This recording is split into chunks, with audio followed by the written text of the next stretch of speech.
Serial क्योंकि सास भी कभी बहू थी में आने वाला है एक बहुत ही धमाकेदार ट्विस्ट।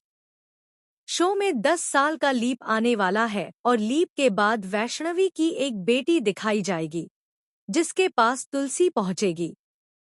लेकिन कैसे और क्यों, आइए जानते हैं पूरी कहानी। अगर आपने अभी तक हमारे चैनल को सब्सक्राइब नहीं किया है तो जल्दी से कर लीजिए। आने वाले ट्रैक में आप देखेंगे कि पार्थ से धोखा मिलने और उसकी मौत के बाद जब उसका अंतिम संस्कार हो जाता है तब वैष्णवी हमेशा के लिए घर छोड़ देती है। नंदिनी उसे रोकने की बहुत कोशिश करती है लेकिन वैष्णवी कहती है, माँ, अगर मैं इस घर में रही तो मैं पार्थ को कभी भुला नहीं पाऊंगी। मैं उसे अपनी यादों में कैद करके नहीं रखना चाहती। इसके बाद वह वहां से चली जाती है। इसके बाद कहानी में एक और बड़ा ट्विस्ट आता है। पार्थ तो इस दुनिया में नहीं रहता, लेकिन वैष्णवी को पता चलता है कि वह प्रेग्नेंट है।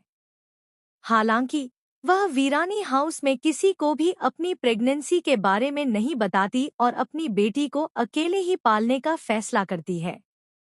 वहीं दूसरी ओर वैष्णवी अपनी बेटी के साथ खुशहाल जिंदगी जी रही होती है। इसी बीच तुलसी उसकी जिंदगी में वापस आने वाली है। आपको बता दें कि 10 साल बाद जब तुलसी जेल से बाहर आती है तो सबसे पहले अपने घर और परिवार के पास पहुंचती है। लेकिन वहां करण उसे धक्के देकर घर से बाहर निकाल देता है और कहता है, मैंने तो भगवान से हर दिन सिर्फ एक ही दुआ मांगी है कि आपके जैसी माँ किसी को भी कभी न मिले।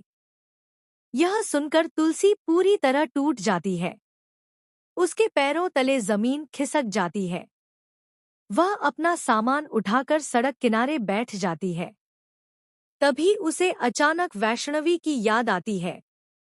वह तुरंत वैष्णवी को फोन करती है। बातचीत के बाद उसे पता चल जाता है कि वैष्णवी कहाँ रहती है और वह उससे मिलने निकल पड़ती है। जब तुलसी वहां पहुंचती है तो वैष्णवी अपनी बेटी को उससे छिपाने की कोशिश करती है।